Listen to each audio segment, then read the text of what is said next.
بسم الله الرحمن الرحيم.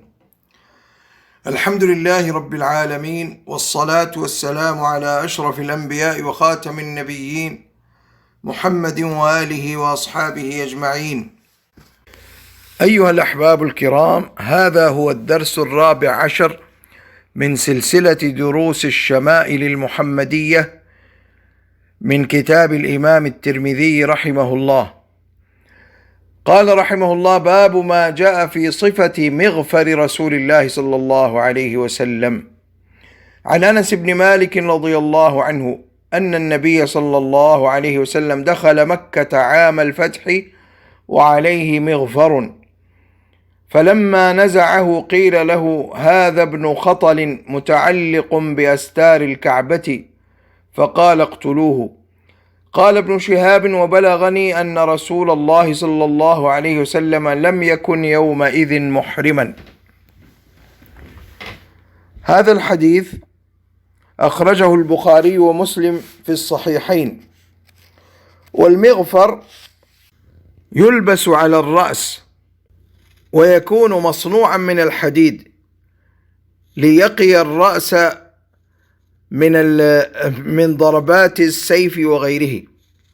فالنبي عليه الصلاة والسلام لما دخل مكة أمن كل من فيها، وقال: من دخل دار أبي سفيان فهو آمن، ومن أغلق عليه بابه فهو آمن، ومن دخل المسجد الحرام فهو آمن، إلا 6 نفر أهدر دماءهم لكثرة ما ألحقوه من الأذى الشديد بالمسلمين، ومنهم ابن خطل هذا المذكور في هذا الحديث،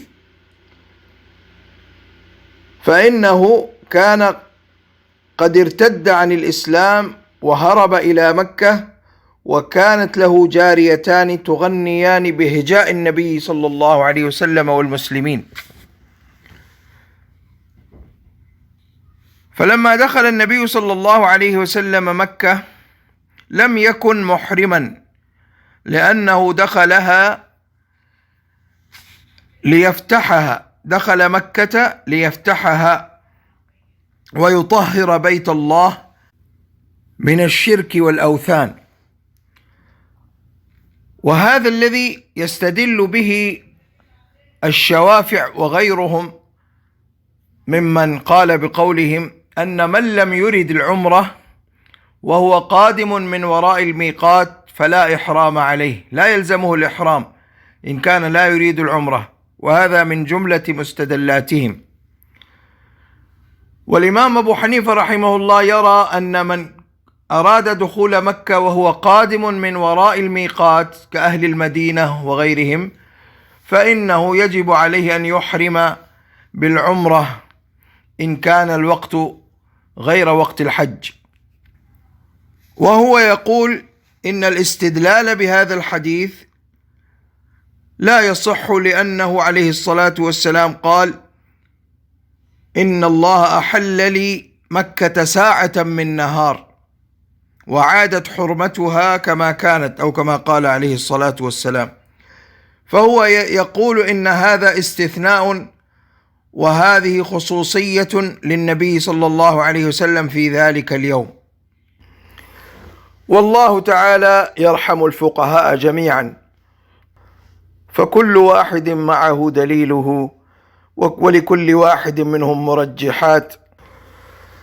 وقد ورد في حديث آخر أنه عليه الصلاة والسلام دخل مكة وعليه عمامة سوداء، وهذه الرواية تقول دخل مكة وعلى رأسه المغفر، فكيف يتم التطبيق بين الروايتين؟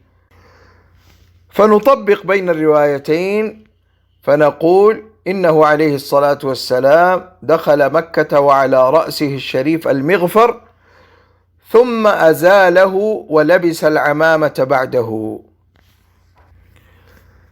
والآن نبدأ في الدرس 15. قال رحمه الله: باب ما جاء في عمامة رسول الله صلى الله عليه وسلم. عن جابر بن عبد الله الأنصاري رضي الله عنه قال: دخل النبي صلى الله عليه وسلم مكة يوم الفتح وعليه عمامة سوداء.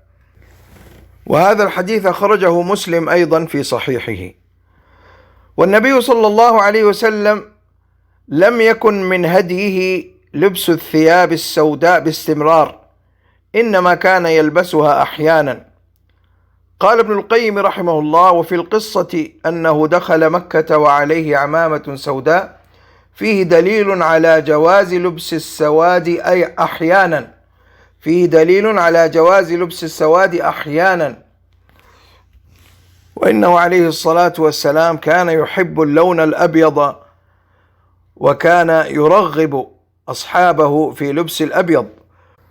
ولا بأس بلبس أي لون من الألوان إلا ما كان فيه مشابهة بالنساء أو بالكفار.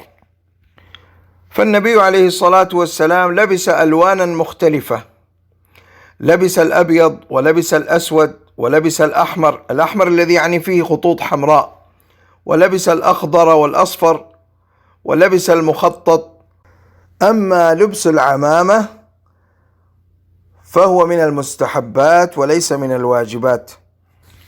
ومن أنكر على من لم يلبس العمامة فهو مبتدع، إلا أننا نقول كلما كان من اللباس موافقا لما لبسه عليه الصلاة والسلام فهو أفضل. وهناك روايات وردت في فضل لبس العمامة ولكنها ضعيفة لا تصح أسانيدها، والله أعلم. وآخر دعوانا أن الحمد لله رب العالمين.